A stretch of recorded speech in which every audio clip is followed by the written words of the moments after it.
Hi, this is Tom Kane, the voice of Professor Utonium, and a Jedi Master named Yoda. Hi, I'm Rain Pryor. Hi, I'm Brian Muir. I'm Jason Aaron, writer of Thor and Avengers. And you're watching Movers and Shakers. Movers and Shakers. Movers and Shakers. Movers and Shakers. It's unlimited. Awesome, isn't it?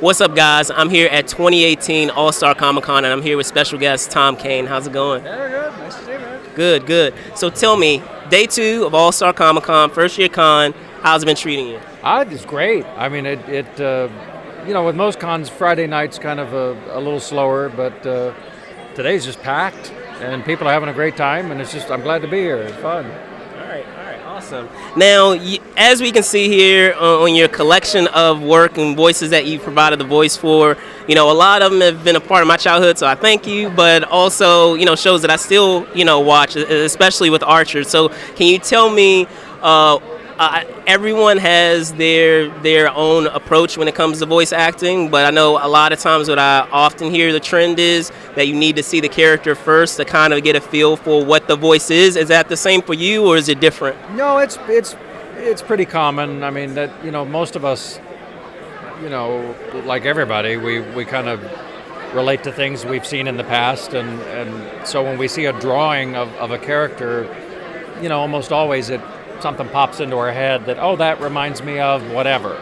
Okay. And that's why they draw them that way, because they want people to immediately think, oh, that's like Mr. Harriman. He's a tall, stuffy British guy with a monocle and a top hat, and you don't even need to hear the voice to get an idea of what that character's about. Just the drawing makes a lot of it. But so yeah, it just helps cut to the chase. They'll say, like, Harriman's a good example. They showed me just a black and white sketch and said, make him like a World War II British colonel.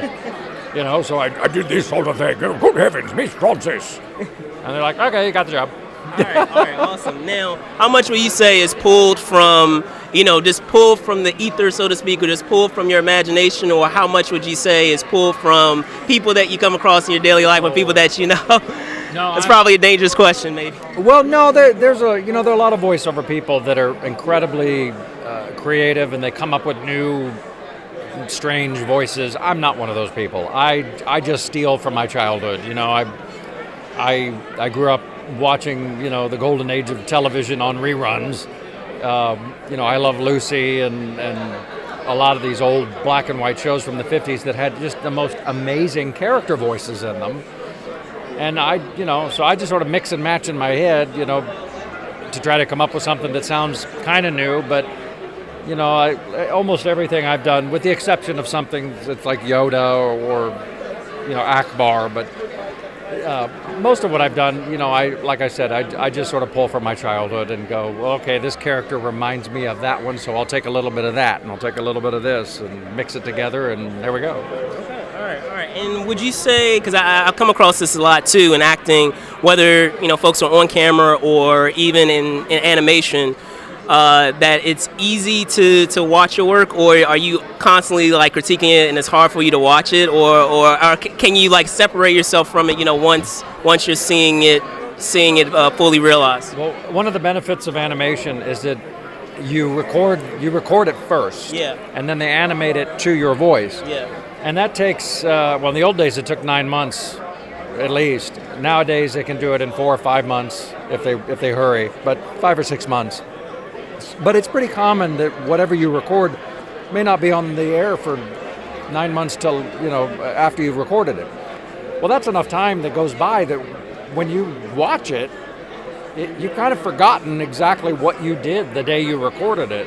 And so it's kind of new again. So, I get to watch some of the stuff I recorded almost a year ago, and to me it's like, I can watch it now just as a fan, as a viewer, like anybody else, because I don't really have it fresh in my mind from recording it. So, and as a Star Wars fan, that's really nice because it's my voice and it's hard, I can't ignore that, but it's still fun to be able to watch it and just kind of be like any other viewer, and my kids will be wanting to know, what's going to happen in this episode. I'm like, I don't remember. And I really don't, so it's good. All right, well, now outside of All-Star Comic-Con, where can fans expect to see you next? Oh gosh, I don't do a lot of these every year. I'm still a full-time voiceover guy. I work every day on something. Most of my work is movie trailers, and that's a day-to-day job. So, when you hear Johnny Depp is Sherlock Gnomes, starts Friday at theaters everywhere, rated PG-13. That's me. I think I've got. I'm going to be in Amarillo, Texas, I think, and Albuquerque sometime next year, and a couple other Star Wars events maybe. So we'll see. Well, thank you so much, Tom. Thank I you. appreciate it. Yeah, There you guys have it. Here I am at. I do. Yes. There you guys have it. 2018 All-Star Comic-Con. I'll see you soon.